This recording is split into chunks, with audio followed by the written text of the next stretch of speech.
Let's give these goblins a surprise, Trusty, Rachel whispered. Trusty nodded and followed Rachel. The two fairy friends landed on top of the steering wheel. Hello, Rachel called, waving up at the goblin. Remember us? Trusty added. The goblin's eyes almost popped out of their sockets. Are you ghosts or fairies? He asked, stretching his head in confusion. Then he let out a cry of rage. Oh, you are both. He took his hands off the steering wheel and began swatting furiously at the ghosts. As Richard and Kirsty dodged out of his way, the bus began to swirl wildly. Kirsty glanced down and saw that the magic soccer ball was rolling around all over the place. Stacey couldn't get close to it all. Look out, Rachel gasped suddenly, as she saw that the bus was heading right for a row of parked cars. Hit the brakes, Kirsty shouted. Looking scared, the goblin slammed on the brakes. The bus jerked to a halt, barely nudging one of the cars on its bumper.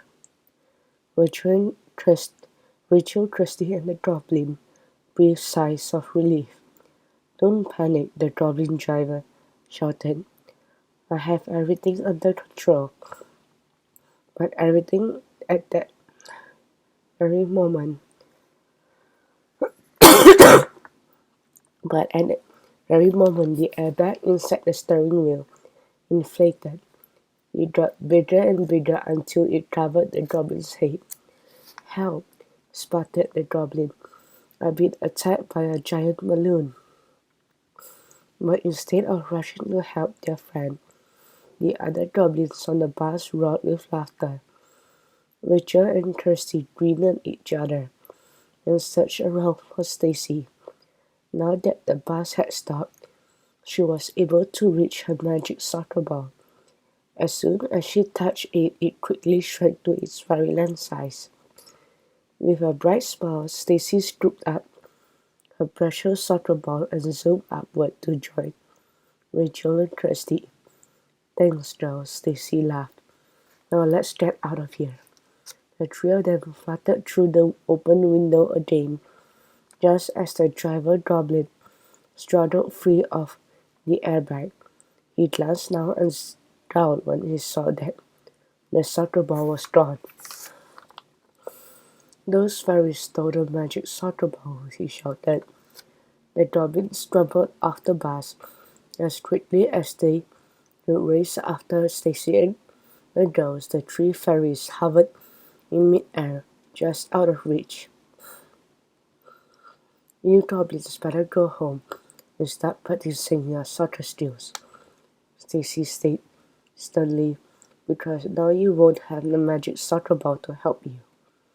The goblin grumbled and moaned when they saw the sparkling soccer ball tucked safely under Stacey's arm.